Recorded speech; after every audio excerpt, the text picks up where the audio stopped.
Let's get to the news. Following the news that Kentucky Derby winner Medina Spirit had failed a post-race drug test, former President Trump released a statement on his website yesterday that said, quote, "So now even our Kentucky Derby winner, Medina Spirit, is a junkie." Which brings us to a segment called, Damn It. It's really funny. Okay, obviously, I dislike this man, but it is possible to dislike someone and think calling a horse a junkie is very, very funny. This was an official statement from the former president, calling a horse a junkie, as if it bought the drugs itself in some back alley, like it only got caught because the horse's parents found it in a shoebox under its bed. It's stable? Again, I cannot stress enough. I do not like this man, but damn it, it's really funny. This has been Damn It, That's Really Funny. Maryland Governor Larry Hogan criticized his fellow Republicans in an interview yesterday for continuing to support former President Trump and said, quote, "It just bothers me that you have to swear fealty to the dear leader or you get kicked out of the party. If only there was a way that we could have seen all of this coming." Republican Congressman Adam Kinzinger yesterday criticized the GOP for the ongoing debate whether to remove conference chair Liz Cheney and said the party is, quote, "basically the Titanic." I don't know, though. When the Titanic went down, people tried to get off it. Women and children first, and then we party, right, gentlemen?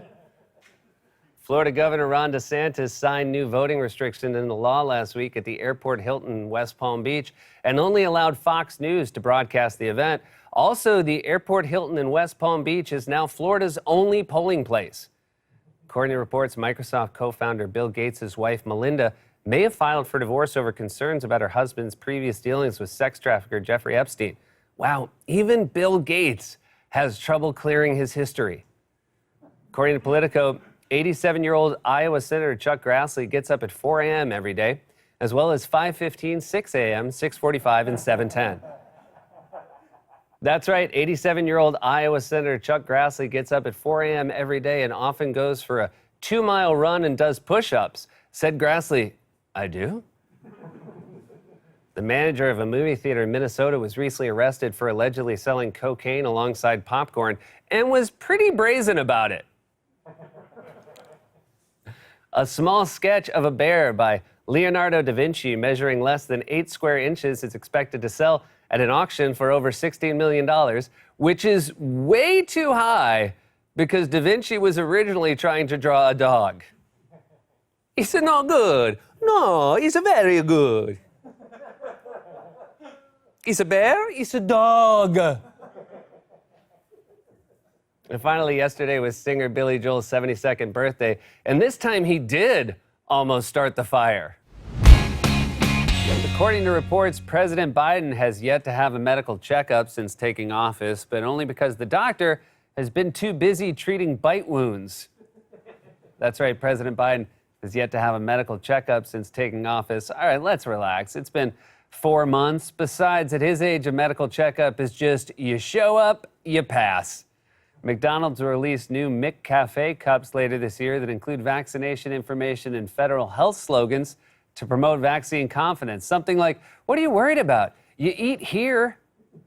Federal investigators have reportedly asked a former Capitol Hill intern who dated Florida Representative Matt Gaetz to cooperate with their investigation into allegations that Gaetz was involved in sex trafficking. And apparently, he still hasn't learned his lesson. The U.S. Mint yesterday announced it will release a new series of quarters honoring 20 women, including poet Maya Angelou and astronaut Dr. Sally Ride. What an honor for those women to be bounced into a solo cup at a college party. The FDA announced yesterday that teenagers from 12 to 15 years old can get the Pfizer coronavirus vaccine, but only if they can figure out how to sign up for an appointment on the internet. Oh, and they're all signed up. Okay. The New York Post published a list yesterday of the 7, quote, craziest over-the-top things Amazon founder Jeff Bezos has purchased. Coming in at number 1, a comb. NBC announced yesterday it would not air next year's Golden Globes, but only to make room for their newest program, Chicago, the Golden Globes. Starbucks added a new strawberry funnel cake frappuccino to its menu today, which features strawberry puree and pieces of powdered sugar funnel cake, all for the low, low price of your foot. Actress Gwyneth Paltrow revealed in a new interview that every night during the coronavirus pandemic, she would drink 2 quinoa whiskey cocktails. Stars, they're just like nobody. According to a new study, the best way to regain your smell after having the coronavirus is to sniff at least 4 different odors twice a day for several months. Or, ladies, just move in with him. And finally, a woman in Italy was released from the hospital over the weekend after she was mistakenly given 6 doses of the Pfizer coronavirus vaccine. Well, she wasn't released so much as she blasted through the nearest wall. House Republicans voted today to remove GOP conference chair Liz Cheney from her leadership position, but they're already claiming it never happened. After Congresswoman Liz Cheney was voted out of her leadership position, former President Trump mocked her on his website, saying, quote, "I look forward to soon watching her as a paid contributor on CNN or MSDNC," said the business genius who calls into Fox News every day for free. Liz Cheney told reporters today that she plans to do everything she can to make sure former President Trump, quote, "never gets anywhere near the Oval Office." Oh, you know what you could do? Elect him.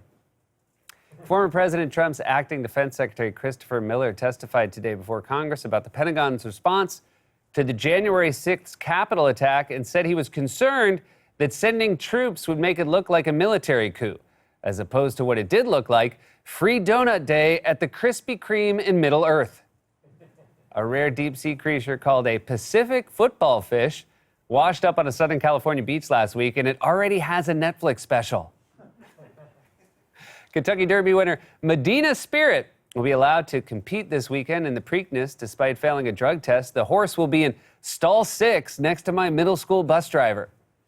According to a new survey, people in the Northeast were the most likely to use Zoom to communicate a pandemic breakup. In fact, they even made it a feature.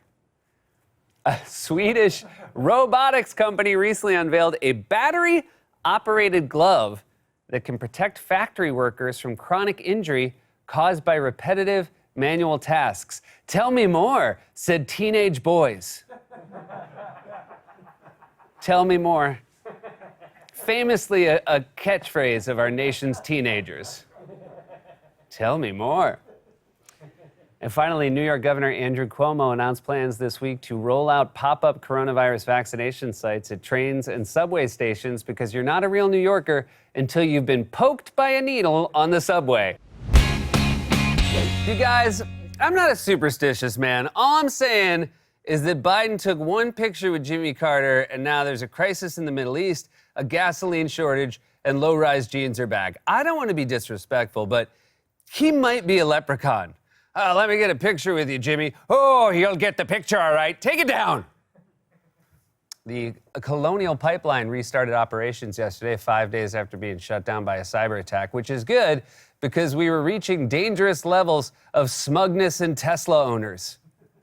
House Minority Leader Kevin McCarthy yesterday pushed back against claims that Republicans are still focused on the 2020 election and said, quote, "I don't think anybody is questioning the legitimacy of the presidential election." Adam McCarthy, and I think Vice President Biden would agree with that. That's right, Kevin McCarthy said that no one is questioning the legitimacy of the 2020 election. Then he said, "Oh, that's my phone. Who do I know in Florida?" Oh. The New York Yankees announced yesterday that at least 7 members of the coaching staff have tested positive for the coronavirus despite all receiving the vaccine. And that's weird because usually when Yankees get injections, they work. Wally? Did you get that one, Wally? Did you get it? No. When asked the median price for a home in Brooklyn, former city housing commissioner and New York mayoral candidate Sean Donovan vastly underestimated the cost and said that the average price of a home is $80,000 to $90,000, which, in his defense, is the average price of a home for your car in Brooklyn. According to a new study, the coronavirus can stay in men's genitals for a long period of time after recovery. Said men, challenge accepted. According to a new report, the United States is experiencing a chicken shortage because roosters are not meeting breeding expectations. Said roosters, "You told people?" And finally, Swedish furniture retailer IKEA announced yesterday that it will offer a pulled pork sandwich in its restaurants if you have the patience to put it together. That, you guys, was a monologue.